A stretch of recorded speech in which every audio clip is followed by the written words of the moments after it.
A partir de agora vocês estão sendo tradicionalmente gravados. Boa noite a todos. Boa noite a todos que estão aqui nessa gravação. Você que está vendo pelo YouTube, aluno nosso, que está vendo aí no futuro.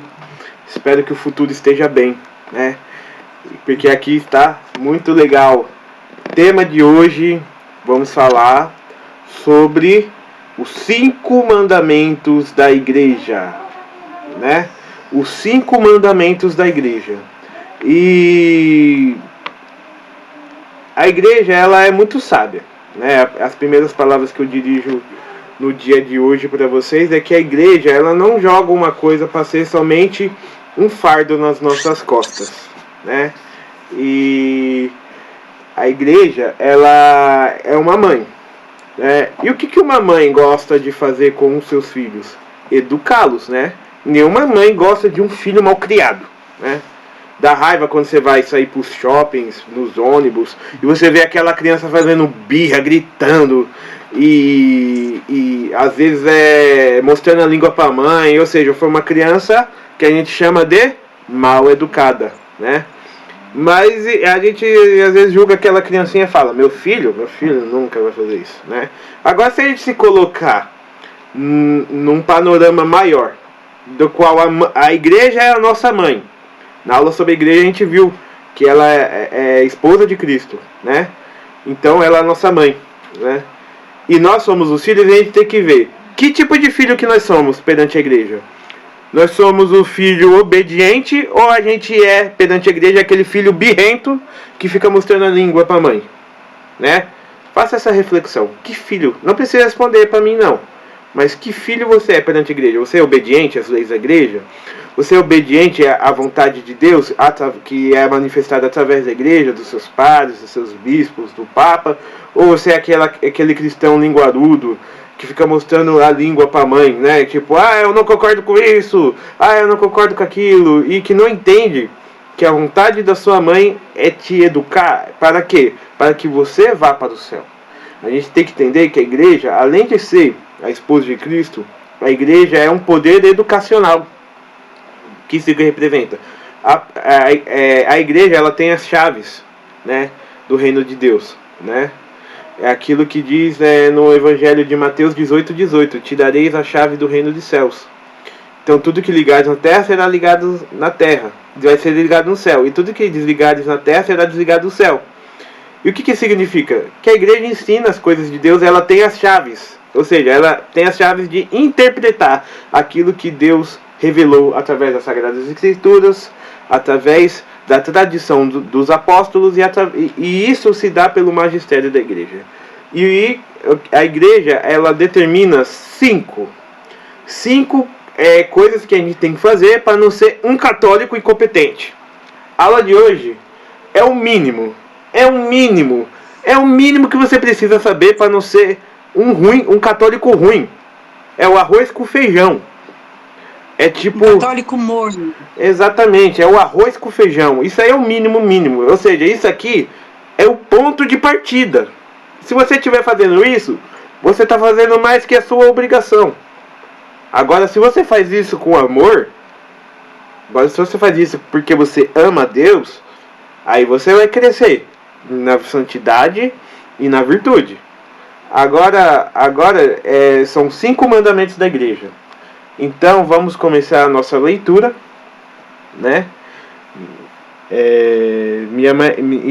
Eu vou estar sempre no comentário e minha mãe vai estar complementando meus comentários sempre, tá bom? E assim os catequistas vão ministrando. Quem vai ler? Uma mulher chamada Sônia. Pensei que a Marina também. Que a Marina precisa dar uma saída. Tá. Os 5 mandamentos da igreja. Uma coisa que muitos católicos não sabem, e por isso não cumprem, é que existem os 5 mandamentos da igreja, além dos 10 mandamentos. Eles não foram revogados pela igreja com o novo catecismo de João Paulo II, em 1992. É preciso entender que mandamento é algo obrigatório para todos os católicos, diferente de recomendações, conselhos e etc. Cristo deu poderes à sua igreja para estabelecer normas para a salvação do povo. Ele disse aos apóstolos: quem vos ouve, a mim ouve. Quem vos rejeita, a mim rejeita. E quem me rejeita, rejeita aquele que me enviou. Em verdade, tudo que ligardes sobre a terra será ligado no céu, e tudo que desligardes sobre a terra será também desligado no céu. Parou? Então é aquilo que a gente já disse, né? A igreja, ela tem um poder, esse poder que foi dado por quem? Pelo próprio Jesus, né? Pelo nosso Mestre e Salvador, nosso Senhor Jesus Cristo. E quando a igreja fala mandamentos, não é sugestões, né? Olha, eu sugiro que você faça isso. Olha, seria bom que você fizesse aquilo. A igreja tem muitas sugestões para você, né? Por exemplo, o que pode ser sugestão? Que não é mandamento. Por exemplo, Felipe, é pecado fazer tatuagem? Muita gente pergunta isso pra mim. Por exemplo, não tem nenhum lugar dizendo que é pecado, que não é pecado. Entendeu? Você vai fazer? Você não vai fazer? Depende da natureza da tatuagem. Você desenhar o capeta, claro que é pecado, né? Tá na cara, né? Se você desenhar Nossa Senhora Aparecida, você vai estar pecando? Claro que não, né? Não é pecado. Agora, por exemplo, qual é a sugestão? A sugestão é que você não faça. Por quê? Porque você poderia estar fazendo algo melhor com seu dinheiro, ajudando os pobres, fazendo outra coisa, entendeu? Mas você vê que não é uma questão de pecado ou não. É uma questão de sugestão, entendeu? A gente sugere que você não faça. Entendeu? Eu sugere que faça, desde que não seja pecaminoso. Ou seja, são sugestões. Agora, mandamento não. Mandamento não é questão de você negociar. Sua mãe, quando você está em casa, fala: você não pode subir no armário da cozinha, escalando ele, né? Quando você era criança, né? Você não pode subir o muro da vizinha. Sua mãe não está falando: filho, eu sugiro que você não faça isso, não seja malvado. Não, você não pode fazer isso, né? Ou você tem que fazer isso. Ou seja, são mandamentos, são imposições, entendeu? E quando pode falar. São determinações sob a luz de Deus, que é para o nosso bem. Exatamente. E esse mandamento, minha mãe disse tudo agora, ele é para o nosso bem. Tipo, não é para Deus está lá no céu, né? Nervoso, né? Com aquela... O Pablo, ele está muito desobediente, então vou mandar um mandamento bem pesado para ele ficar triste. Não. Os mandamentos do Senhor são leves para aqueles que amam a Deus. Assim como é leve você obedecer a sua mãe e seu pai porque você ama eles. Você obedece porque você ama, né? E porque você ama, você vai fazer aquilo com uma leveza no coração. É diferente quando você está obedecendo alguém que você não gosta, né? Tipo lá no trabalho. Então você faz aquilo com peso nas costas, no coração. Mas é a questão, você ama Deus ou você tem medo de Deus? Se você ama Deus, você obedece tranquilamente. Agora, se você tem medo de Deus, você vai fazer por medo, né? E eu te sugiro que você não tenha medo de Deus. Que você ame a Deus, que você busque através da oração. Como que a gente ama a Deus, gente? Através da oração. E através da oração, Deus vai nos dar a graça. E pela graça vem as virtudes. E uma dessas virtudes se chama humildade, né? A humildade é a virtude da mansidão do coração, né? Então, para você obedecer um mandamento, se você não tiver a virtude da humildade, se você não tiver essa virtude, não é possível. Não é possível. Você vai ficar revoltado. Quem aqui nunca viu pessoas revoltadas com a igreja por causa que não pode isso, não pode aquilo? Quem aqui já viu isso? Pode abrir o microfone, pode conversar comigo, gente. Eu já vi isso daí. Entendeu? Conta mais. Hora do testemunho. acho que é até chamado de apostasia, né? Quando a pessoa ela deixa a igreja porque a igreja não seria uma coisa atualizada, né? Não é uma coisa muito antiga, né? Ela proíbe muita coisa, mas na verdade não, né? Na verdade é um caminho seguro, né? Exatamente. Eu já ouvi muito pessoas que falam assim: ah, por isso que eu não vou para a igreja, porque como assim vocês não apoiam o aborto? Eu não.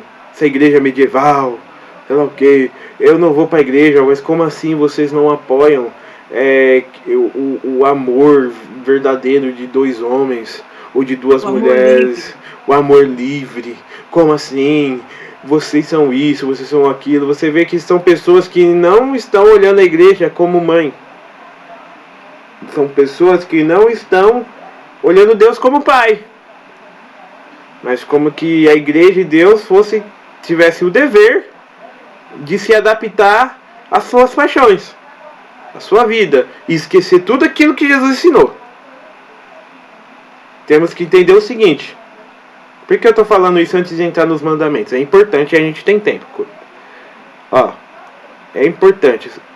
Nós, como católicos, se alguma coisa que a gente está fazendo está sendo contra a igreja, quem tem que mudar é nós, não a igreja.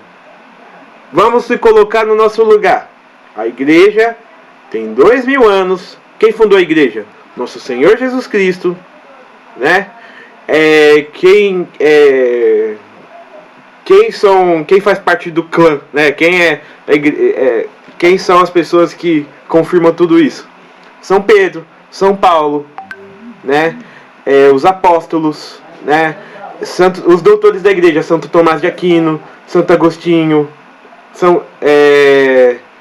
São Boaventura, São Bernardo de Claraval, Bento XVI, Papa Francisco, que recentemente o Papa Francisco fechou as portas para a ordenação das mulheres, confirmando aquilo que João Paulo II fez. Que recentemente o Papa Francisco condenou o aborto, como todos os outros papas fez, entendeu? Que recentemente o Papa Francisco negou a bênção a casais do mesmo sexo, como fez todos os papas e santas da igreja. Então olha o pessoal que a igreja católica tem, né? Que confirmam a fé da igreja. Agora olha eu, quem sou eu? Quantos anos eu tenho? Se eu fosse uma pessoa que ia contestar a igreja. Eu tenho 26 anos. Quem me fundou? Sônia Maria e Chicão, né?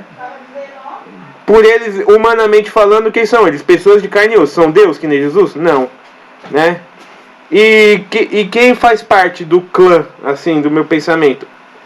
Eu e eu mesmo e os hereges. Herege tem um monte por aí, entendeu? Que eu vou lendo e eu vou falando, nossa, não é que esse homem de carne e osso tá certo, a igreja de 2000 anos, fundada por Jesus Cristo, Deus imortal, tá errada? Então, gente, vamos pelo óbvio. Quem somos nós? Nada. Quem é Jesus? Quem são os apóstolos? São pessoas muito maiores que nós. Por isso que nós, diante do mandamento da igreja, se a gente não tiver a humildade de baixar a cabeça e falar, é verdade, é Jesus que é a vontade de Deus que está acontecendo, é o Espírito Santo que guia esse povo. Se a gente não tiver essa humildade, a gente vai cair no caminho da heresia e da apostasia. Heresia é o quê? É você não concordar com algo que a igreja diz e discordar publicamente. E apostasia é o quê? Você não acreditar mais em nada. Isso aqui tá... eu vou embora, eu não quero saber mais de nada, tchau. Né? Isso é apostasia. Então a gente tem que pedir a Deus, nesse começo de aula, que nos dê humildade para entender aquilo que a gente vai ler e refletir a partir de agora. E isso é para ser o mínimo de católico. O mínimo. Isso aqui é o ponto de partida, é o arroz com feijão. Se eu fosse dar um título para essa aula, seria 5 maneiras de você não ser um católico idiota. Né? Ou 5 razões para você ser um bom católico, né? Se fosse aqueles vídeos de clickbait no YouTube. Veja 5 maneiras de você sair da sua fossa espiritual, sabe? Mas como eu não sou clickbait, eu coloco os 5 mandamentos da igreja mesmo e vê quem quer, certo? Então vamos lá. A Marina, ela vai ler a partir do primeiro mandamento da igreja. Então minha mãe vai terminar de ler essa última parte, tá bom? Depois a Marina inicia a leitura. Então, a igreja legisla com o poder de Cristo, e quem não obedece a Cristo, e em consequência ao Pai. Para a salvação do povo, então, a igreja estabeleceu 5 obrigações que todo católico tem de cumprir, conforme ensina o catecismo da igreja. Ele diz: os mandamentos da igreja situam-se nesta linha de uma vida moral ligada à vida litúrgica e que dela se alimenta. O caráter obrigatório dessas leis positivas, promulgadas pelas autoridades pastorais, tem como fim garantir aos fiéis o mínimo indispensável no espírito de oração e no esforço moral, no crescimento do amor de Deus e do próximo. Gente, olha que incrível. São leis positivas. Então a gente tem que entender a diferença de lei positiva e de lei negativa. A lei negativa é aquela lei que fala que a gente não deve fazer, né? Então tá lá, uma lei negativa: não matarás. Então, por conclusão, a gente sabe que não pode matar, porque Deus está falando que a gente não deve fazer. Não pode isso, não pode aquilo. Leis negativas. Leis positivas é tudo aquilo que afirma. Então, a gente está vendo aqui, né, que essa aqui são 5 leis positivas, são coisas que a gente deve fazer, não coisas que a gente deve evitar, né? A gente, tipo, por exemplo, a gente não deve evitar não ir na missa domingo, a gente deve ir na missa domingo. É uma lei positiva, é uma coisa que a gente deve fazer, que a gente tem que ir em frente, entendeu, gente? Então, é uma lei. Essas 5 leis, elas são importantes porque, como diz o catecismo, são leis morais ligadas à liturgia. O que significa leis morais? São leis das nossas atitudes de cristão. É o mínimo que a gente deve fazer para agir. Por que são ligadas à liturgia? Porque a liturgia é onde que a gente se encontra com Deus, na Santa Missa e nas leituras. Nas leituras da missa, nós aprendemos o Evangelho de Jesus Cristo. E no Evangelho de Jesus Cristo, nós aprendemos aquilo que baseia todas essas leis, né? Por exemplo, aquela parábola do bom samaritano, né? Na parábola do bom samaritano, nós aprendemos que a gente não deve abandonar as pessoas na rua, né? Principalmente quando elas precisam da nossa ajuda, certo? E isso faz de que a gente possa pensar o seguinte: quem é o bom samaritano no mundo hoje? É a igreja, né? Então, quando a gente for ver lá o quinto mandamento, que é pagar o dízimo, a gente vai ver que o nosso dízimo que a gente dá para a igreja, a gente ajuda a igreja a salvar as pessoas, como o bom samaritano fez naquele evangelho. Ou seja, uma lei moral que é ligada à liturgia. Agora, por exemplo, deixa eu ver se eu consigo pensar em outro exemplo. Talvez não. Depois a gente vai... Mas você pode ver que a liturgia tem tudo a ver. São leis... O que significa missa? Né? Missa significa missão. Quando a gente vai para missa, a gente não vai lá só ouvir historinha do passado, de 2000 anos atrás da Bíblia, né? Comungar porque Deus é bom, Deus é amor, e depois ir embora. Não, toda vez que a gente vai na missa e escuta a palavra de Deus, no Evangelho o que acontece, né? Dando spoiler da próxima aula, né? Que o seminarista Marcos vai voltar para nos explicar sobre a Santa Missa, né? No Evangelho a gente fica de pé, por quê? É como se fosse a gente estivesse escutando com prontidão a palavra de Deus. Então a gente fica de pé, né? E escuta aquilo. E quando o padre fala, e de paz, que o Senhor vos acompanhe, a gente está saindo em missão no mundo. Ou seja, Deus que a gente recebeu na missa tem que ser transmitido para as pessoas lá fora. Por isso que a missa se chama missa, em português, ela é missão. Então, quando a gente vai para a missa, a gente está indo para a missão. Né? Então, é a vida moral ligada à liturgia. Então, não tem essa, eu vou ser igreja na minha casa. A igreja somos nós. A igreja somos nós. Mas a igreja é uma comunidade eclesial onde que a gente se encontra no lugar também. E esse lugar é o lugar que é a nossa igreja, a nossa paróquia. Então a igreja somos nós, lá na paróquia, gente. Agora nada de ficar, eu sou a minha igreja. Quem fala isso é a pessoa que, na maioria das vezes, não quer seguir os mandamentos da igreja e fica inventando historinha de que eu sigo Deus na minha casa. Mas se não tem comunidade, não tem igreja. Né? Porque a igreja é a comunhão dos filhos de Deus. Né? E se você não tem comunidade, você não tem igreja. Então nada disso de eu vou servir Deus em casa. Né? Os discípulos não evangelizaram o mundo todo, morreram, foram martirizados em casa. Eles saíram. Então trate você também, eu, todos nós aqui saímos também. Né? Que nem sábado, sexta-noite, muitas coisas para fazer. Mas eu saio das minhas coisas e venho aqui. E a gente não ganha nada. Se ganhasse já não era mais catequese, né? Era curso, e era errado ainda. Para falar de Deus a gente não pode cobrar, né? A não ser que seja um curso específico, né? Que você estudou, né? E você está dando aquele curso em específico. Agora a doutrina da igreja, a catequese, ela não pode ser cobrada. É de graça para o povo de Deus. E é isso que a gente está dando para vocês. O que a gente está ganhando? A gente só está ganhando. A gente está ganhando humanamente nada, mas em Deus a gente está ganhando as graças. Né? Mas para isso a gente tem que sair, tem que se doar. E se não tiver catequista, não vai ter pessoas para se formar. Aí vai se formar pessoas católicos ruins. E se formar católicos ruins, vai ter uma igreja ruim. Né? Então a gente está aqui na linha de frente.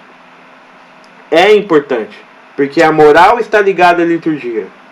E também, diz aqui o catecismo, é um mínimo indispensável.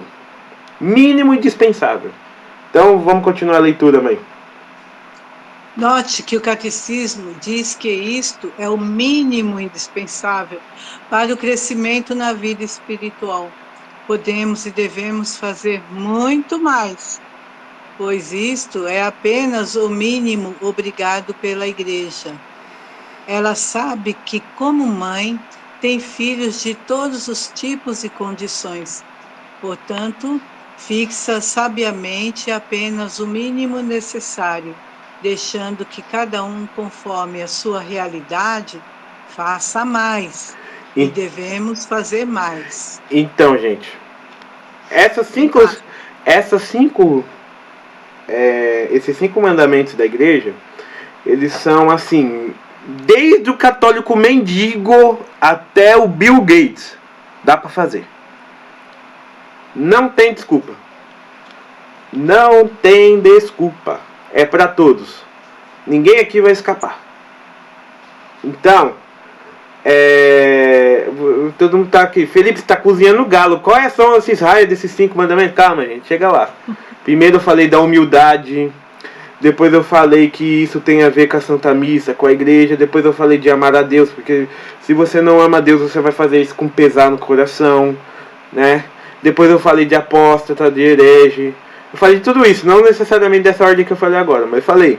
Por quê? Porque é necessário você ver que tem muita coisa por trás. Que não é assim. A fé católica, ela não é brinquedo. Entendeu? A fé católica é para homens e mulheres que querem amar. Amar a Deus. Você não entra no céu se você não ama. Ai, Felipe. Foi o que eu falei hoje, né, Felipe? A Igreja Católica não é bagunçado assim, não é do jeito que algumas pessoas acham, e não a Igreja Católica não é as pessoas que fazem, ela já está feita, a gente tem que se adequar às leis de Deus e às leis da igreja. Uhum. E assim, ai, Felipe, que bom, eu amo muito, eu amo o meu cachorrinho, eu amo o meu gatinho, eu amo minha mamãe, já tô no céu? Tá no céu? Não, ainda não, porque não é desse amor que eu tô falando. Eu não tô falando de amor afetivo, amor romântico. Estou falando do amor que se sacrifica pelo próximo. Aí você pensa, Santa Dulce dos Pobres. Aí você pensa, Madre Teresa de Calcutá. Você pensa no Padre Pio. São pessoas que, quando ela estava na rua, ela vinha aquele mendigo que estava cheio de ferida. E ela beijava a ferida dos mendigos. Aí o mendigo ia lá, cuspia na cara dela, xingava ela continuava cuidando do mendigo, né? E aí o mendigo, aí você vê o que é o amor de verdade. Amar de verdade é amar até aqueles que você despreza, por amor de Deus. Porque quando Madre Teresa de Calcutá fazia isso, o que ela estava perguntando para ela? Porque o cara cuspiu em você, o cara te ignorou e você continuou cuidando dele. E ela falou, não, mas você não viu, eu estava cuidando do meu Senhor que estava ali deitado na calçada. Porque ela via no pobre Nosso Senhor Jesus Cristo, né? Ela não viu o mendigo. Porque se você for olhar o mendigo, você não aguenta. O cheiro ruim que vai fazer você vomitar. Mas se você vê o Nosso Senhor Jesus Cristo ali, se torna leve, você faz aquilo com muito amor, né? Minha mãe teve uma experiência esse dia com os irmãos de rua. E quando você tem uma verdadeira experiência com os irmãos de rua, você pensa que você está ajudando eles, mas é você que está sendo ajudado, né? Verdade. Você que está sendo ajudado, os pobres te ensinam, né? E não só, eu falei dos pobres, amar é amar aquela pessoa que te humilha em casa. Amar é amar aquela pessoa que te maltrata, aquela pessoa. Amar é você amar até aquele seu patrão, seu chefe, do qual você não gosta. Entendeu? Amar é você suportar com paciência a fraqueza dos outros. Quando a gente vai falar nas 7 obras de misericórdia um dia desses, né? Amar é suportar a fraqueza dos outros. E você vê, aí você já vê que não tem nada a ver com ai meu gatinho, ai meu namoradinho, ai meu inho. Não, você vai ver que esse amor é um amor de sacrifício. É o amor que Jesus Cristo na cruz se entregou por nós, entendeu? E fez com que... Você acha que Jesus estava pensando em mim com aquele amor romântico que a gente bota no Instagram, 2 coração, um em cada olho, eu amo o Felipe e vou morrer por ele.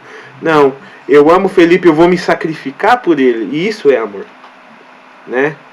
E doía, Jesus sofreu, doeu. Ele suportou não só a cruz, mas o cansaço, a fome. Ele andava a pé quilômetros e quilômetros, pregava, e as pessoas xingavam ele. E por mim, por vocês, ele suportou tudo isso. O amor. É esse amor, caritas. Amor caridade, que vai fazer a gente entrar no céu. E é esse amor caritas que faz ver esses 5 mandamentos como algo que eu quero pra mim. Não só porque a igreja manda, mas eu quero pra mim. E eu vou fazer isso. É o amor ágape, né? Isso. Então, Marina, Vamos ao primeiro? primeiro mandamento, que agora a aula vai ser rápida.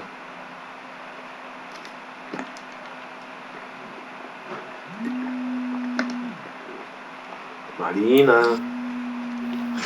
Oi, tô conectando aqui. Primeiro mandamento. Participar da missa inteira nos domingos e outras festas de guarda e abster-se de ocupações de trabalho. Ordena aos fiéis que santifiquem o dia em que se comemora a ressurreição do Senhor e as festas litúrgicas em honra dos mistérios do Senhor, da Santíssima Virgem Maria e dos santos. Em primeiro lugar, participando da celebração eucarística, em que se reúne a comunidade cristã, e se abstendo de trabalhos e negócios que possam impedir tal santificação desses dias. Os dias santos. Com a obrigação de participar da missa, são esses, conforme o catecismo. Devem ser guardados, além dos domingos, o dia do Natal, de Nosso Senhor Jesus Cristo, da Epifania, domingo no Brasil, da Ascensão, domingo, e do Santíssimo Corpo e Sangue de Cristo, Corpus Christi, de Santa Maria, Mãe de Deus, 1º de janeiro, de Sua Imaculada Conceição, 8 de dezembro, e Assunção, domingo, de São José, 19 de março, dos Santos Apóstolos Pedro e Paulo, domingo, e por fim, de todos os santos, domingo. Beleza? Então, o primeiro mandamento se trata de guardar o dia santo do Senhor. É o terceiro mandamento dos 10 mandamentos. Vai cair pergunta sobre isso na prova, então fica atentos, né, dos 10 mandamentos. Mas, sobre este mandamento, o terceiro mandamento, que diz? O que diz o terceiro mandamento? Hein, gente? Diz pra mim o que diz o terceiro mandamento. Um de cada vez. Tá congestionado.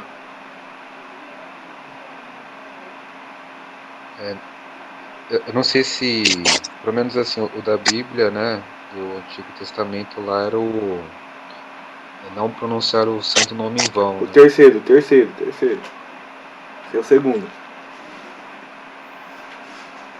Você está perguntando o segundo ou o terceiro? Terceiro. Ah, então é o honrar pai e mãe. Quase. Você foi pro quarto. Não, é o sábado. Isso. O sábado, que depois da ressurreição de Jesus, virou domingo. Então, domingo é o dia do Senhor. É o dia de a gente guardar. Isso é o primeiro mandamento da igreja, né? Deixa eu perguntar uma coisa. Tem umas religião que, tipo assim, não permite fazer nada domingo.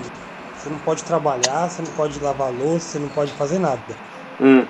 Tô ligado. No sábado Mas também. isso, tipo... Mas isso é tipo é uma lei, tipo... A gente tem que seguir isso? Meu filho, lava a louça não, pra sua mãe ver o que você... Então. Não, vamos... Eu vou falar sobre isso, obrigado pela pergunta. Vamos lá. Primeiro, eu já chego lá. Só tenho um pouco de paciência.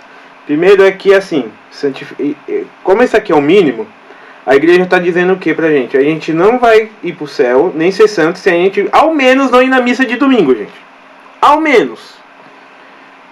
E não tem desculpa, porque a gente perde tempo com tanta coisa, com trabalho, com estudo, e a gente não pode dedicar 1 hora pra missa de domingo, né? E ainda mais, né? Isso é o mínimo, porque o ideal seria o quê? A gente ir todo dia na missa, né? Meu sonho da minha vida é conseguir encaixar minha rotina para ir todo dia para missa, mas eu não consigo. Deus não me deu essa graça ainda, mas eu vou 2 vezes por semana, 3 vezes por semana. Mas qual que é a minha obrigação? Domingo é dia do Senhor. Domingo a gente está de folga, não porque a gente é trabalhador, porque a gente merece, não, mas é porque Deus, ele deve ser honrado e amado no domingo, né? E tem algumas solenidades da igreja da qual nós somos obrigados a participar, né? Então aqui tem todas as solenidades, né? Os dias santos de obrigação. E aqui no Brasil alguns deles coincidem sempre no domingo. Então a gente já cumpre por tabela. Agora tem uns que não, né? Por exemplo, o Natal. O Natal ele cai às vezes em dia de semana. Mas o Natal a gente deve ir na missa ou no dia 24 à noite ou no dia 25. Tanto faz. Mas é obrigatório que a gente vá à missa no Natal, né?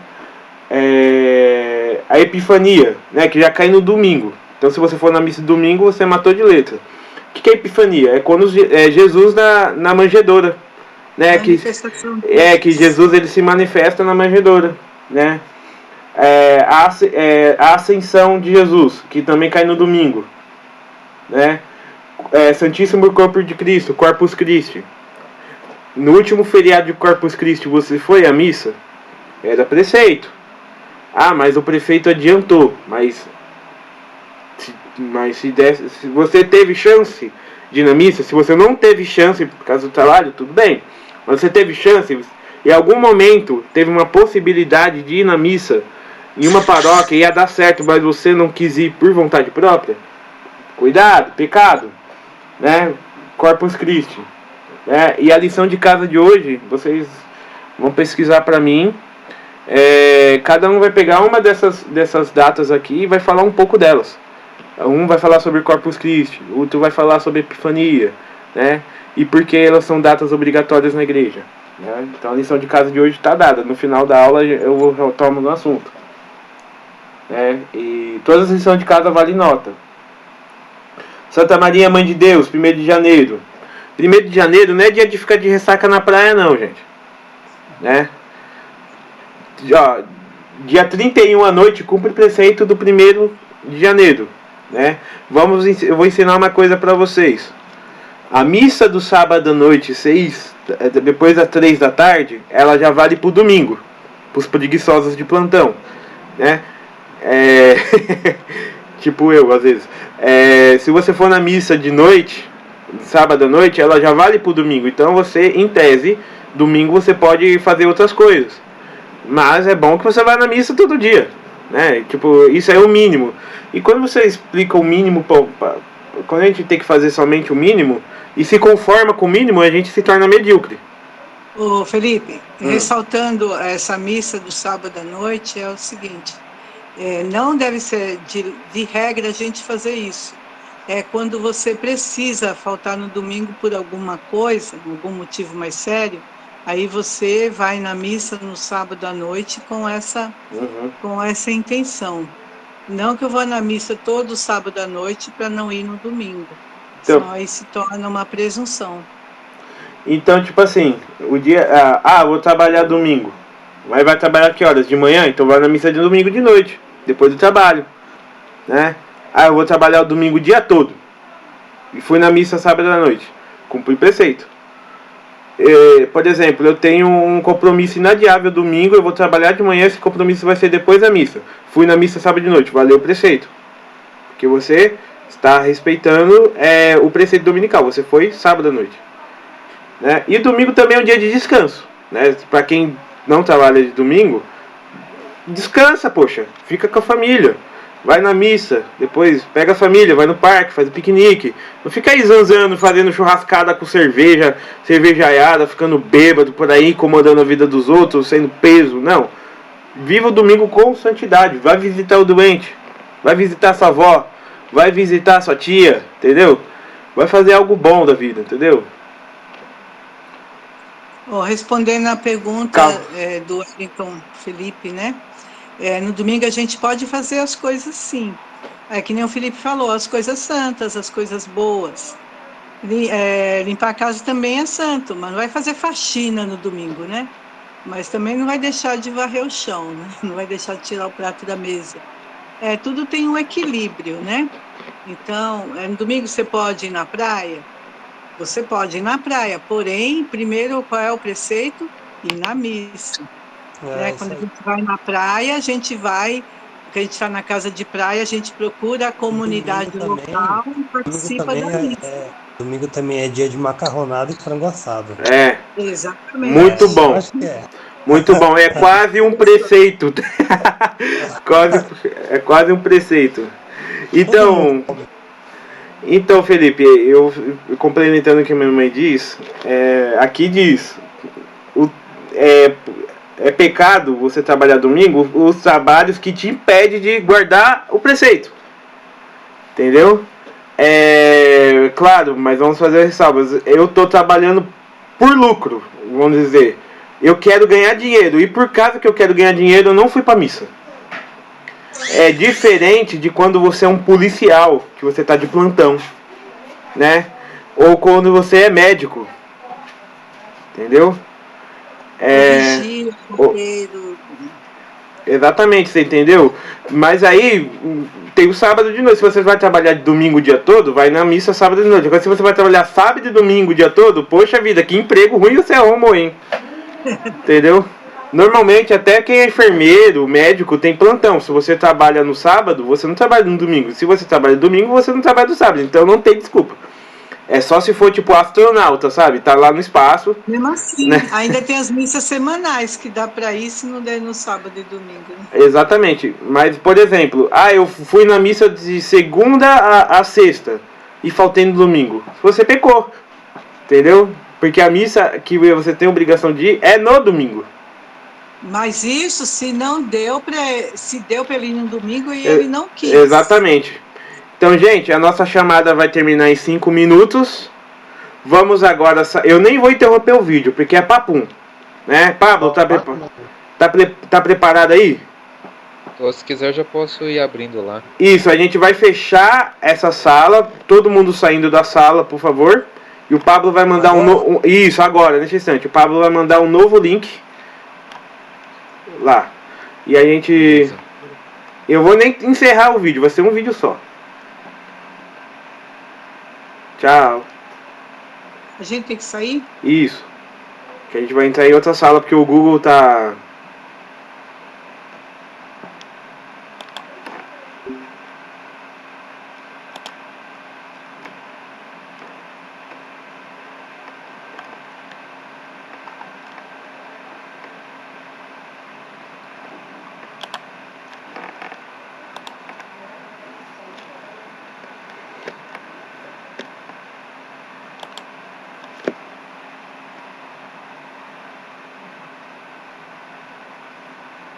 O catequista sou eu aqui.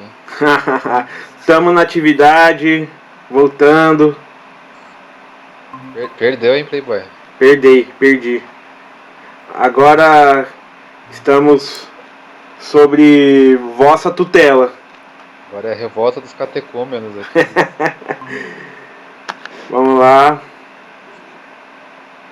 Peço licença que agora eu estou na sua sala. Licença. Peço até vossa licença para continuar a aula.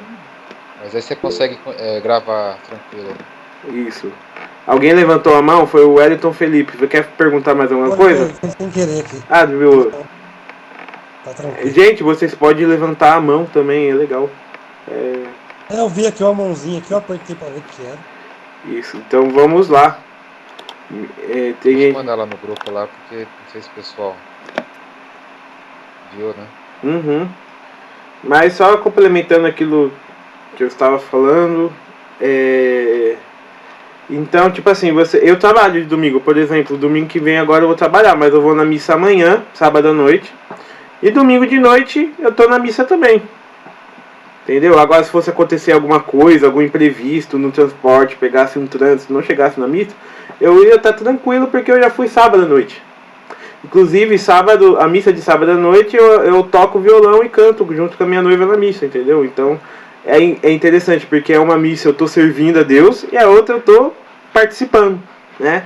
Então, é muito bom isso, você servir na missa também. Procure sua paróquia, procure aqui a Nossa Senhora da Boa Morte e fala, padre, você vir procurar, você acha, quero fazer uma leitura.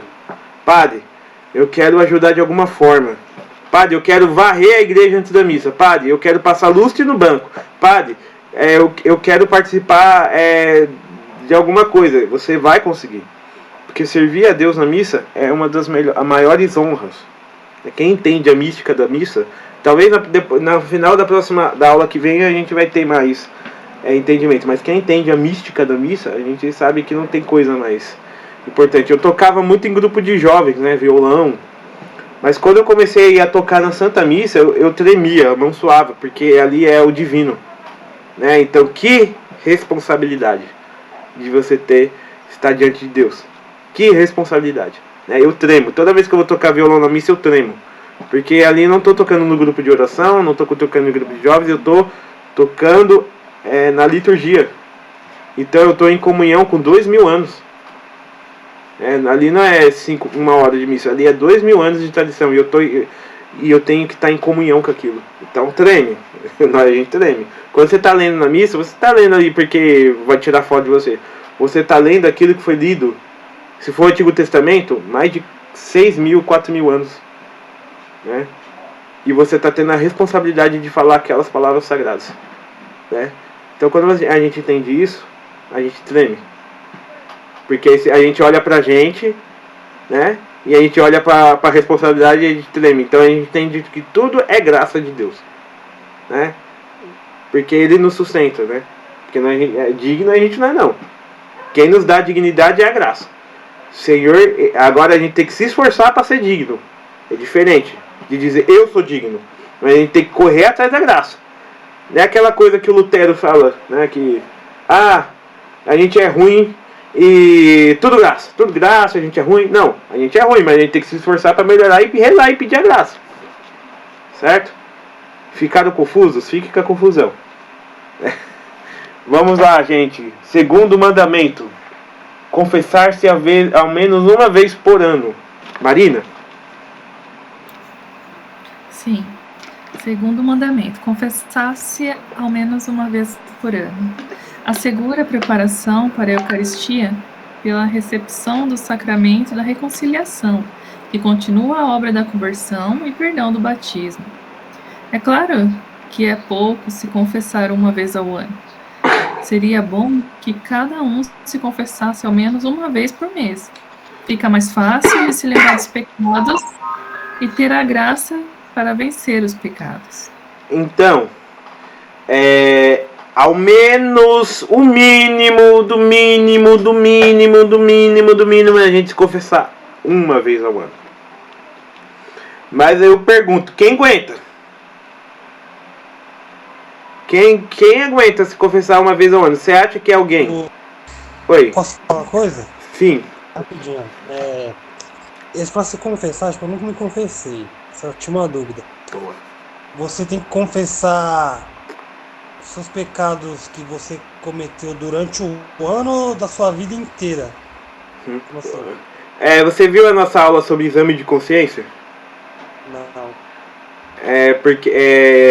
Então, tipo assim, você viu a aula sobre pecado mortal e venial? Já. Então, que a do exame de consciência ficou mudo, então eu tenho que te mandar um vídeo do Frei Gilson, vai te ajudar.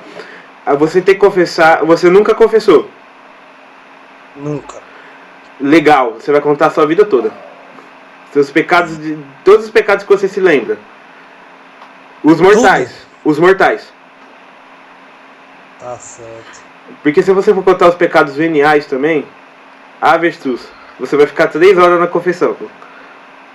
Então você... Tem que contar os mais específicos, né? Não, você contar os pecados mortais. Então você, para te ajudar, assiste de novo aquela aula do pecado mortal e venial.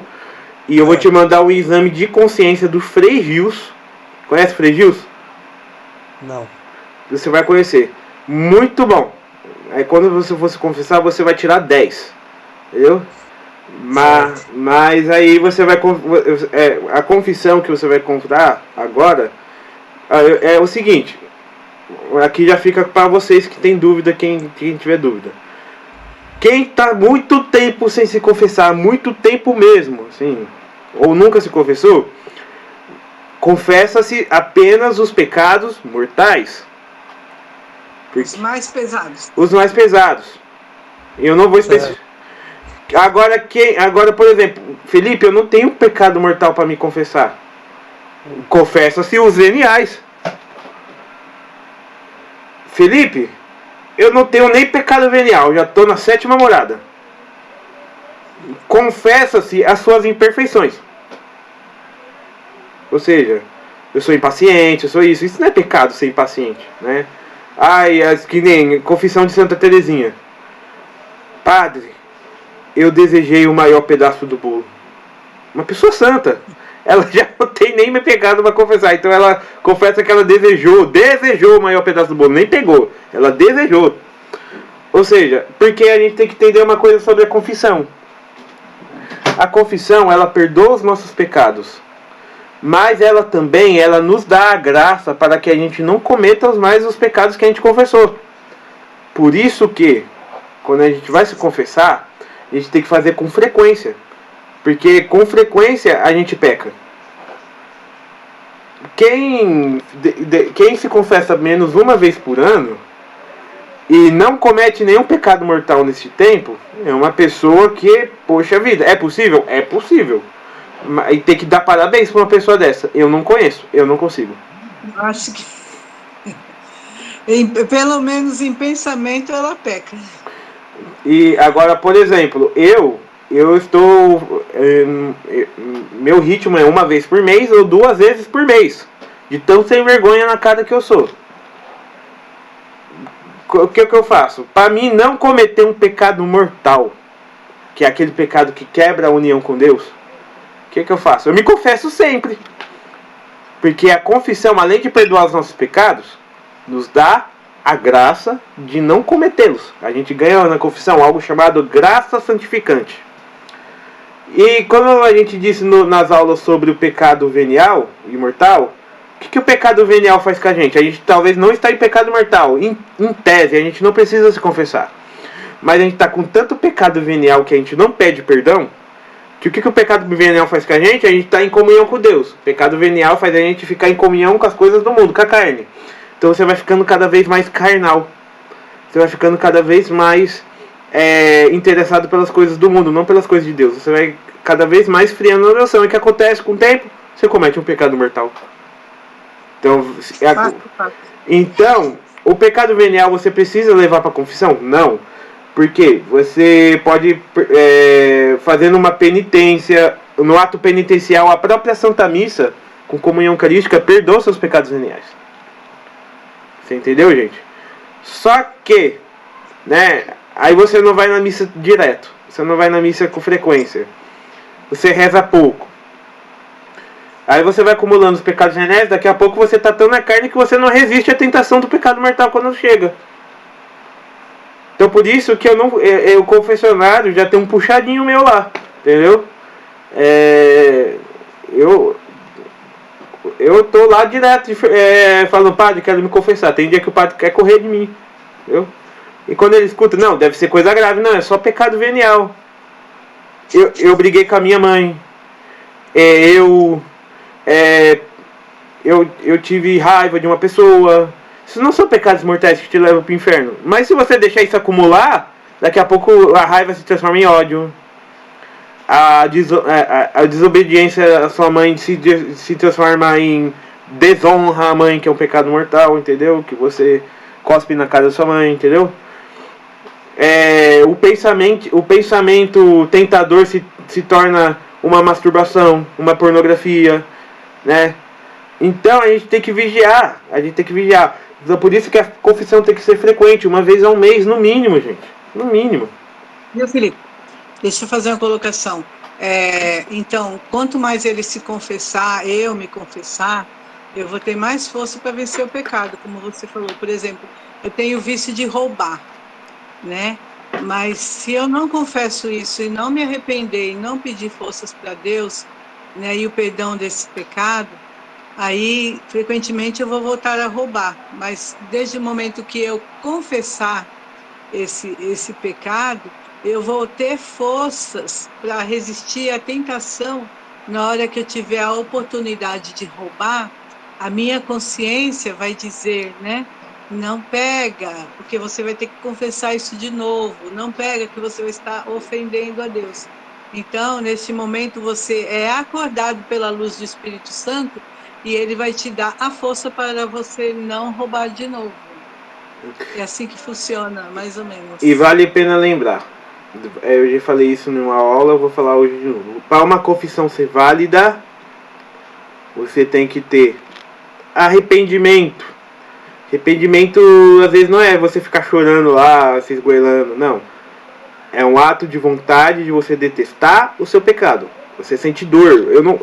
Dor por quê? Porque, às vezes, não, pecado é gostoso. Se o pecado fosse ruim, a gente não cometia. O pecado é gostoso de fazer, né? Mas o que deve te causar pesar é que aquele pecado ofendeu ao Deus, causou tristeza no coração de Deus, né? E isso deve pesar no nosso coração. Esse é o pesar, esse é o arrependimento. Olha, pode ter sido bom para minha carne, mas eu magoei o meu pai, eu ofendi Deus. Então isso deve causar pesar. E isso já é o suficiente para você não pecar mais naquilo. Isso é o suficiente.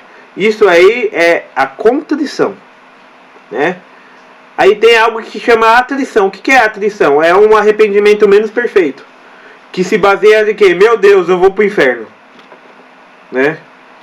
Então tem gente que se arrepende por atrição, e é válido, a igreja fala, beleza, o cara se salvou porque o cara tava com medo de ir pro inferno, né? Mas não é, mas aí a igreja pede que a gente tenha contrição. O que é contrição? Não é que eu tenho medo de ir pro inferno, é porque eu ofendi a Deus, né? Então é a questão por amor, né?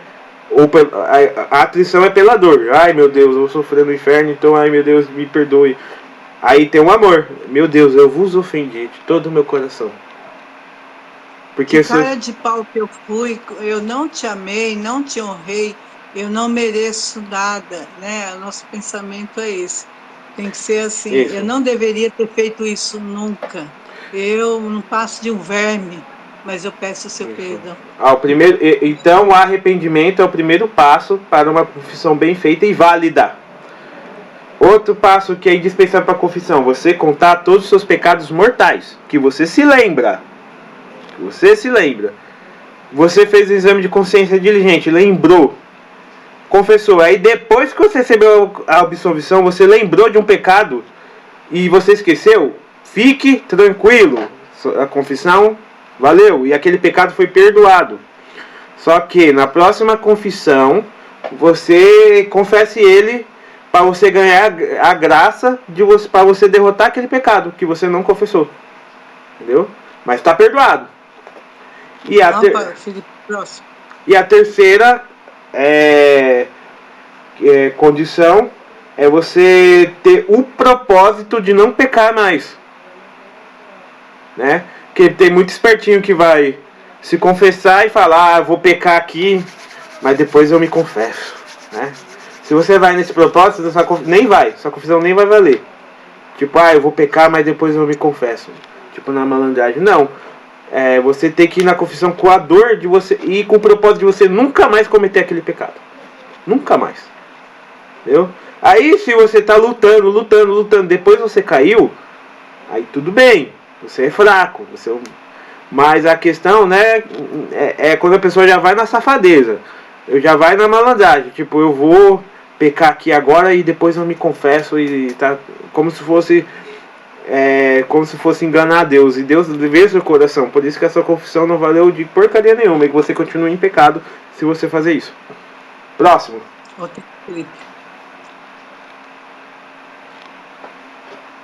É a terceira. Alguma dúvida sobre a confissão, gente? Pode passar para a terceira?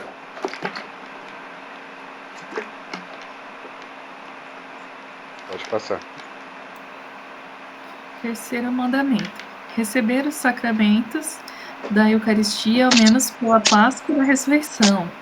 O período pascal vai da Páscoa até a festa da Ascensão e garante o mínimo de recepção do corpo e do sangue do Senhor, em ligação com as festas pascais, origem e centro da liturgia cristã.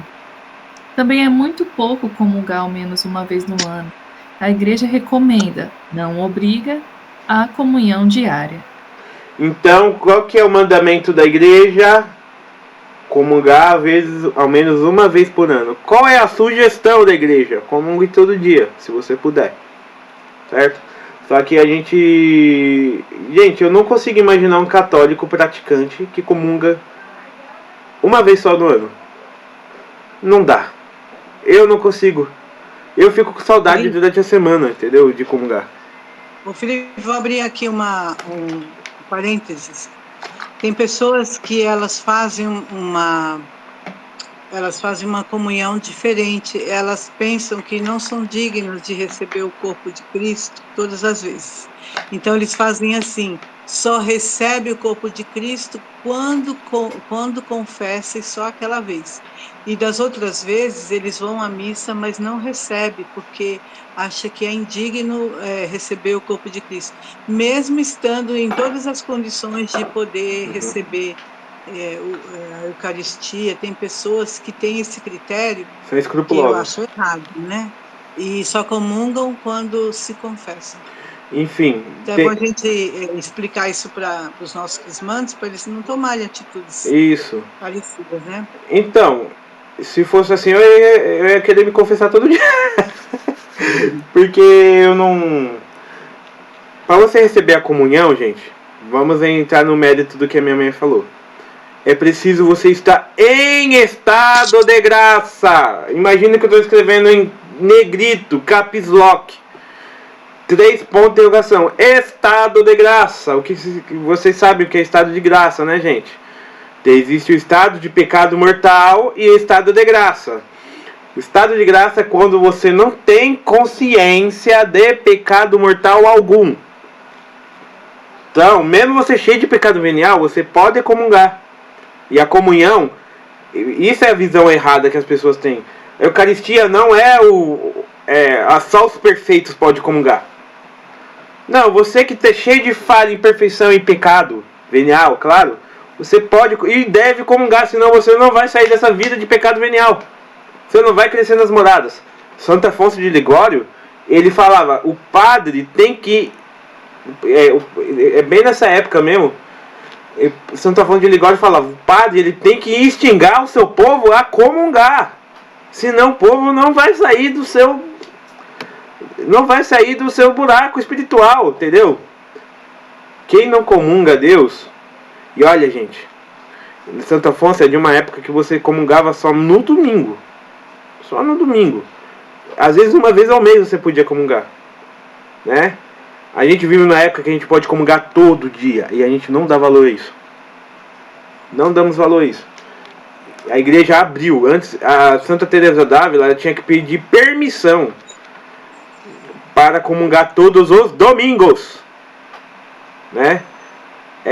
Porque antigamente as pessoas quando iam comungar, um dia antes ela já estava em jejum, porque era rara a comunhão, né?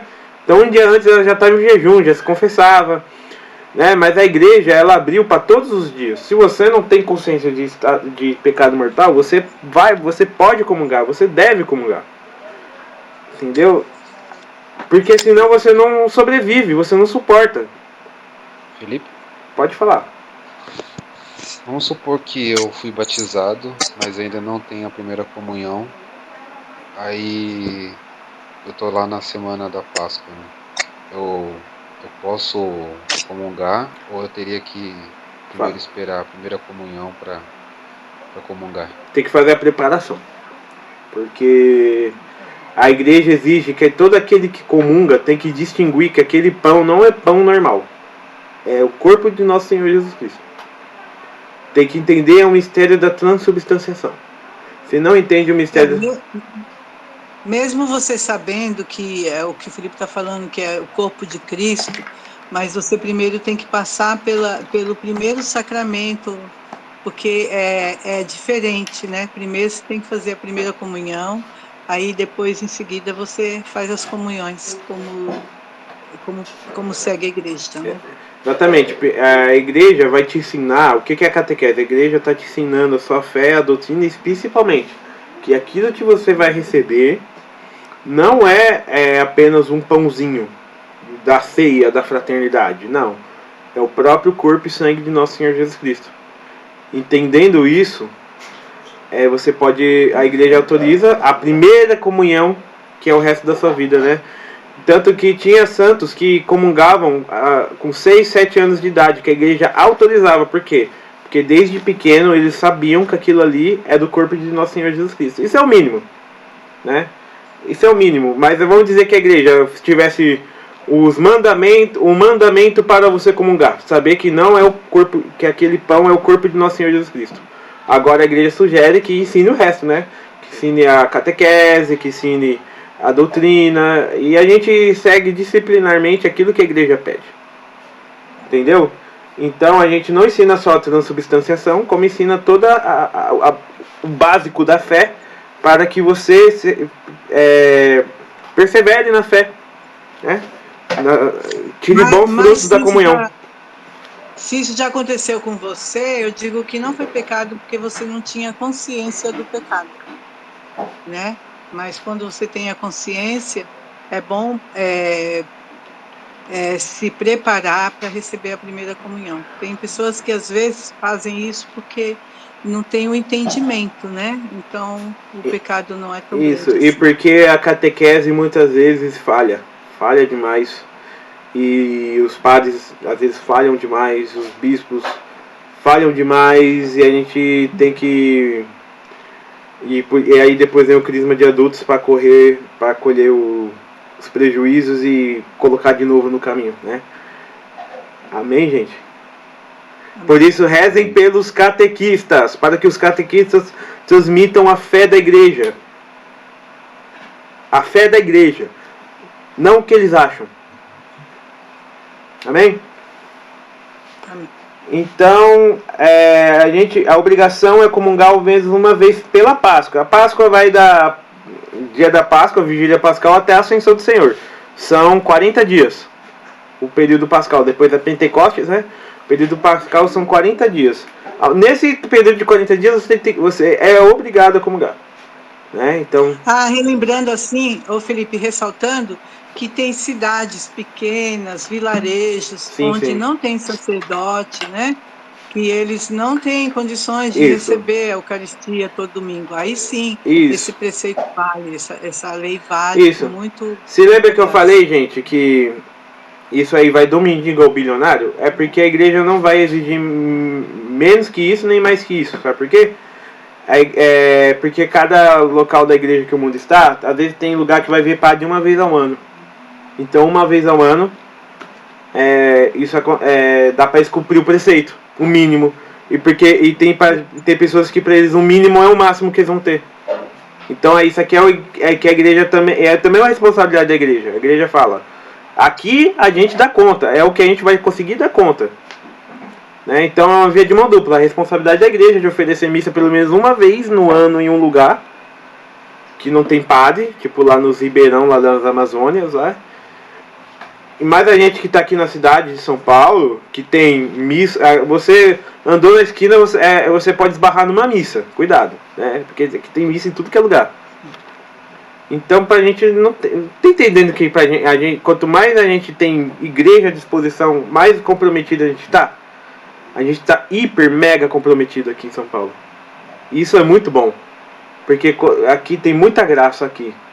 E às vezes a gente tem muito que em lugares tem poucos. Né? Imagina aquele ribeirão, aquele ribeirinho que só vê padre uma vez no ano. Uma vez a cada 3 meses.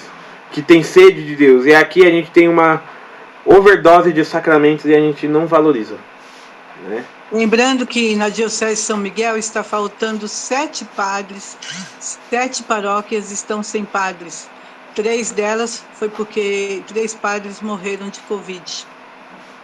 Então, tem padres se redobrando, se matando para dar conta de 2 paróquias e todas as comunidades inteiras para ter a Santa Missa. Quer dizer, a maioria das vezes é celebração da palavra.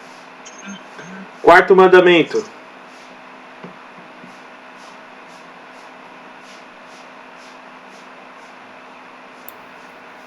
Quarto mandamento: jejuar e abster-se de carne, conforme manda Santa Mãe Igreja.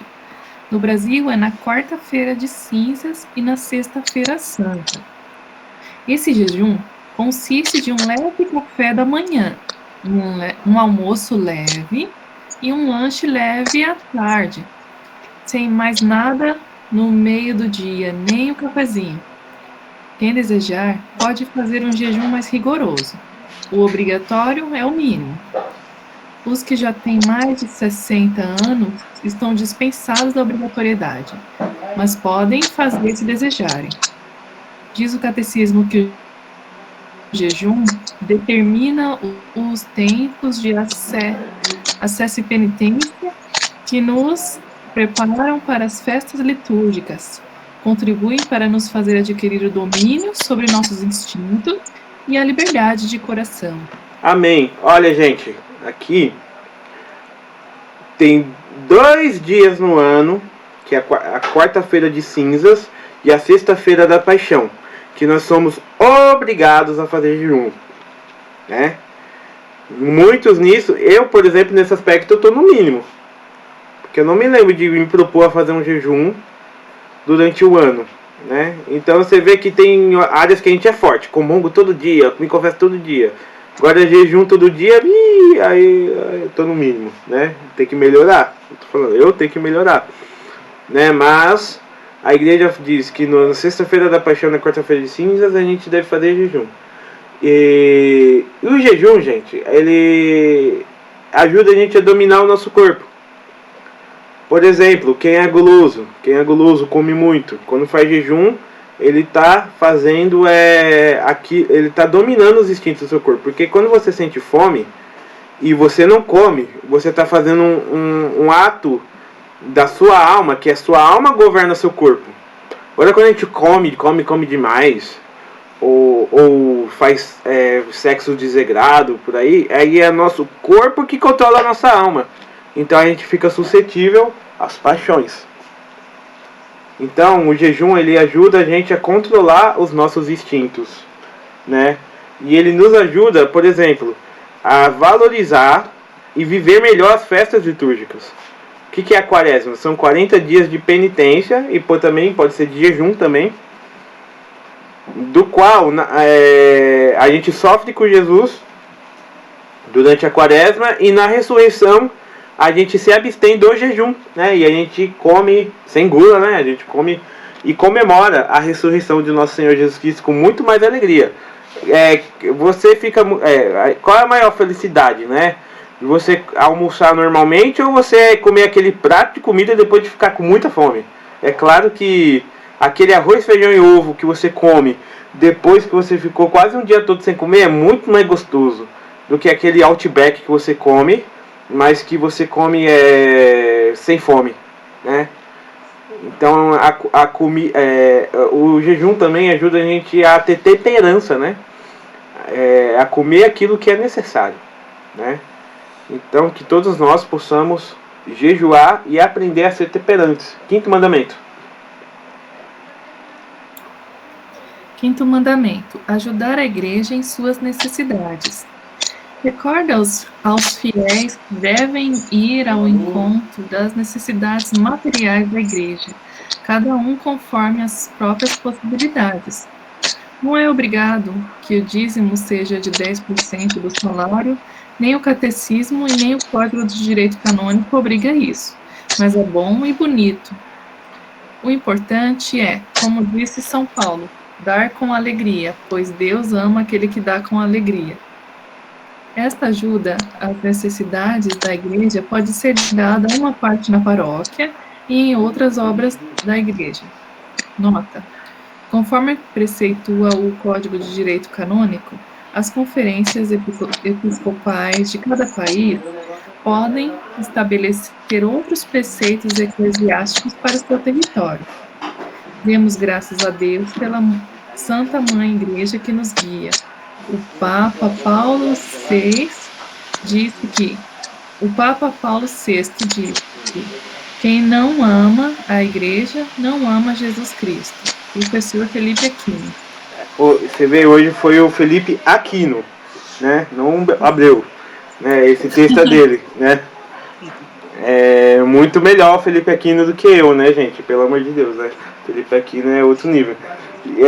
Então, a gente, nesse quinto mandamento, é a questão do dízimo, né? Todos nós somos obrigados, eu vou deixar bem claro, obrigados a devolver o dízimo. Quem fala pagar o dízimo está falando errado, porque pagar a gente está tirando o que é nosso. Devolver o dízimo significa você está devolvendo o que Deus te deu. Que o dinheiro que você tem do seu trabalho, quem te deu? Ai, fui eu que me deu. Mas quem te deu o trabalho, Anta? Foi Deus, né? Ai, mas eu que corri atrás. Mas quem te deu saúde? Foi Deus. Tudo que nós ganhamos foi Deus que deu. Então, quando a gente devolve o dízimo, nós estamos devolvendo uma parte do que Deus nos deu para Ele, através do quê? Da igreja. A igreja tem conta de luz. É bonito ir você ir na igreja, chorar no grupo de oração. Tudo é de graça. Você não está pagando por isso. É tudo de graça. Mas quando você... mas a igreja, ela não tem fins lucrativos, gente. A igreja, ela não lucra, né? A igreja, ela vive daquilo que as pessoas dão para ela. Então, quando você vai na igreja e ajuda com dízimo, você está ajudando a pagar a secretária da paróquia. Você está ajudando a pagar o próprio salário do padre. Sabia que padre come? Sabia que padre tem casa? E que nessa casa tem conta de luz? Sabia que o padre ele precisa de gasolina para ir para as missas, para celebrar as missas? Isso aí não é dinheiro que vem do bispo, não. O dinheiro que vem do bispo sai das paróquias. O bispo não tem dinheiro, não. A igreja católica não tem dinheiro, gente. A igreja católica fala que a gente tem ouro escondido, não sei aonde. Não sei aonde. No céu. Não sei aonde. Mas tudo que a gente tem lá no Vaticano de ouro é patrimônio da humanidade. Se tirar ali, dá um processo do caramba, entendeu? A igreja não tem dinheiro. A igreja tem a gente. Ô, Felipe, E a gente tem que Professor. sustentar a igreja. Oi. o professor Felipe Aquino disse que essas obras que a gente tem dentro do Vaticano, que são obras de artes caríssimas, que não é da igreja, pertence ao patrimônio histórico até do mundo. Só que quem custeia e paga a conservação dessas obras, desses quadros, é tudo a Igreja Católica com as nossas, com os nossos dízimos e esmolas, é que conservam essas obras de arte, que não é da igreja, é do mundo, é patrimônio histórico do mundo. E a igreja que custeia tudo isso com o nosso dinheiro. E depois eles Exatamente. falam que é tudo nosso, e não é nosso. A gente não pode vender, não pode fazer nada com essas obras, a não ser enfeitar o Vaticano. Exatamente. Então, tipo assim, gente, a gente tem que entender uma coisa. A igreja, todo mundo gosta, ama e enche a boca pra falar, a igreja somos nós. A nós de pagar o dízimo, a igreja não é mais nós não. Então, ah, Felipe, eu sou pobre. Então você paga o dízimo que você pode pagar. Não tem esse negócio de tem que ser 10%. Que nem nas igrejas evangélicas protestantes. Não. Se você pode ajudar com R$50, faz o compromisso. Pega aqueles R$50 e ajuda a igreja. Se você pode com 20, ajuda com 20. Se você pode com R$100, ajuda com 100. O que não pode é você dar seu salário todo. Não pode. Entendeu? Que Deus, ele quer o dízimo. Ele não quer que você passe fome para sustentar a igreja. Não. Você dá aquilo que você pode contribuir conforme as suas possibilidades. Entendeu? Pode falar, Felipe. Deixa eu falar. Nas antigas, eu frequentava aquela igreja mundial, sabe? Uhum. Fala. Aí tal, eu ia frequentando, sabe? Só indo por aí mesmo, mas aí eu comecei a reparar, sabe? Tipo, eu parava e tipo assim, eu só ia por isso, entendeu? Eu ficava sentado, só reparando, tipo, só olhando o que o bispo Valdemiro falava. E ele pregava mais o dinheiro, mais a coisa material do que a palavra de Deus. Lá tem um tal de dízimo, né? Que é um dízimo de 30%, né? O bagulho Você tem que comprar um lugar no céu, entendeu? Tem uma campanha lá, não sei de quanto que você tem que dar R$500. Meu Deus. É caneta abençoada pra passar na prova, feijão que cura Tem um lencinho lá que coronavírus. é R$1.000, o suor dele é R$1.000. Então você vê que não tem nada a ver, né? Entendeu? Então você vê que são igrejas que estão ganhando lucro em cima de falsas relíquias, né? Fala então. Então, gente, São falsos profetas, né? sim, com certeza. E a gente vai falar disso em uma aula Tá na sobre. Bíblia, né? Isso aí, né? Falou que vem as pessoas Sim, para sim. confundir a gente, entendeu? Se passando pelo profeta. Sim, sim. Tá na Isso Bíblia. tem Ali em algum muito. lugar. É engraçado que um falso profeta lê essa passagem e fala que o outro é falso profeta, e o outro que lê essa passagem fala que o outro é falso profeta, e a gente católico lê essa passagem e fala, vocês são falsos profetas, né? Mas E eles se juntam todos para refutar a Igreja Católica. mas assim, o dízimo, Mas eles julgam muito a Igreja Católica, Tudo bem. porque por causa que, tipo assim, a gente preza muito Nossa Senhora, tal, entendeu? Por isso que eles julgam assim, tal. só que eles compram suor do bispo, né? Vai entender. Então. Então, gente, acho que deu para entender, né? Alguém tem sobre a aula, sobre o dízimo, sobre qualquer coisa, dúvidas, questões, agora é a hora.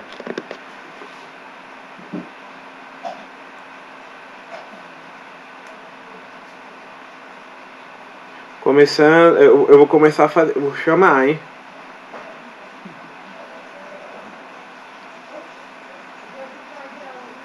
Felipe, tem umas coisas que eu acho que não são obrigatórias, né? Mas são coisas que elas também são quase diárias, né? Na igreja, assim, que eu acho que não sei se é sacramental que fala, alguma coisa assim. Por exemplo, rezar o terço. Por exemplo, rezar o terço. Não é uma coisa que ela é um mandamento da igreja, mas é uma coisa que as pessoas fazem todos os dias. Né? Isso. Porque amam, né? Qual que é essa? Porque amam. Porque, tipo assim, tem coisas que tem certas orações que nos dão indulgências. Por exemplo, a gente ganha muitas indulgências temporais por reza do terço. O que significa, né? Que a gente, quanto mais vezes o terço a gente reza, menos tempo a gente vai ficar no purgatório depois que a gente morrer. Né? Aí a pessoa que faz isso só por causa disso, tem lá seus méritos, né? Mas quem faz isso porque ama Nossa Senhora e confia nela, tem mais méritos ainda. Mas é obrigatório? Não. Mas é bom que você faça? Eu não vivo sem. Não vivo sem meu terço. E ainda mais, não vivo sem meu rosário. Né? São no mínimo 3 terços, 4, né? Depois de João Paulo II. Agora, por exemplo, tem a liturgia das horas. Aí, é obrigatório pra gente? Não. Mas sabia que o padre é? O padre ele é obrigado a rezar a liturgia das horas, que é o ofício das leituras, né? Mas o leigo pode rezar a liturgia das horas? Pode. Tipo assim, o casamento eu vou casar, né? Meu casamento vai ser com Santa Missa e com sacerdote. É obrigatório? Não, pode ser com diácono sem missa, né? É obrigatório que seja numa igreja, não pode ser num sítio, numa praia, entendeu? Tem que ser dentro da igreja. Enfim, sobre o dízimo, por exemplo, quando você vai, sobre o quinto mandamento, por exemplo, quando você paga o dízimo, por exemplo. Mas aí quando você vai casar na igreja, aí cobra um salário mínimo, a gente fica revoltado. Como assim? Vou pagar, blá, blá, blá, blá. Mas você está ajudando a igreja. A igreja vai te ceder o espaço. Vai um monte de papel de diocese, secretário, gente cuidando disso, gente cuidando daquilo, o padre que vai celebrar. Gente, não é de graça não, sabia? Tudo tem custo. Então às vezes até reclamam das coisas que eu tenho que pagar no cartório, mas na igreja, é para Deus, entendeu? É para realizar uma coisa sagrada. E isso a igreja não está lucrando R$1 com isso. Entendeu? Isso é tudo custo. E quem entende economia sabe que custo é aquilo que é obrigatório. É o mínimo. Entendeu? Não é lucro. Né? Se você for olhar o caixa das igrejas, nunca vai ter um superávit. Né? E se tem superávit, que é o lucro, você vai investir em obras, em caridade, cesta básica para os mendigos. Assim deveria ser. Eu sei que não, isso é o ideal, né? Isso não é assim em todo lugar. Mas dúvidas, gente? Não. O horário já está vencido. Stephanie, Larissa. Oi. Tem uma dúvida. Stephanie e Larissa, sem dúvidas. Felipe, vou aproveitar para dar um recado, já que ninguém tem dúvidas. Todos vocês, cada um vai ter que encontrar um padrinho para ser o seu padrinho no dia do crisma. Ou padrinho ou madrinha. Esse padrinho ou madrinha tem que ser crismado. Ouviu? Ele pode ter 16 anos, mas ele tem que ter o sacramento do crisma. Tem que ser, obviamente, católico praticante. Aí ele foi crismado, só que ele... No caso, é só uma madrinha ou um padrinho, né? Isso. Ou um padrinho, pode ser o mesmo padrinho do batismo, ou a madrinha do batismo também pode ser. Se eles estiverem exercendo a fé católica, né? Porque às vezes o padrinho do batismo... ele vai ser padrinho de Cristo, só que o cara é espírita, tá no budismo, Não, sei lá, aí não pode, entendeu? Não, tem que ser ainda católico. Gente, deixa eu falar uma coisa sobre padrinho. Padrinho, normalmente, tem que ser uma pessoa da sua confiança, tem que ser uma pessoa que vai te ajudar na fé. Entendeu? Por exemplo, eu vou porque ela é minha amiga. mas ela não vai te ajudar na fé, é a mesma coisa de você não ter nada, entendeu? Padrinho tem que ser uma pessoa que vai te ajudar na fé e que vai te... Por exemplo, padrinho de crisma. O que é o crisma? É o Espírito Santo. Então tem que ser uma pessoa que vive ativamente na igreja, um padrinho de crisma. Entendeu? Porque senão não tem sentido. Entendeu? Fecha o parênteses. Só isso. E esse padrinho tem que ser crismado, tá? É o principal, porque ninguém dá o que não tem. Como é que ele vai ser seu padrinho, sendo que ele mesmo não é crismado? Exatamente. Mônica, você tem alguma dúvida? Não, Felipe, tranquilo. Beleza. Já todo mundo lembrou de uma pessoa para ser o seu padrinho? No meu caso, eu já tenho, né? Essa madrinha era para ser minha madrinha de batismo, né? Aí os enfermeiros que cuidaram da minha mãe, meu pai me ofereceu como para ser meus padrinhos. Daí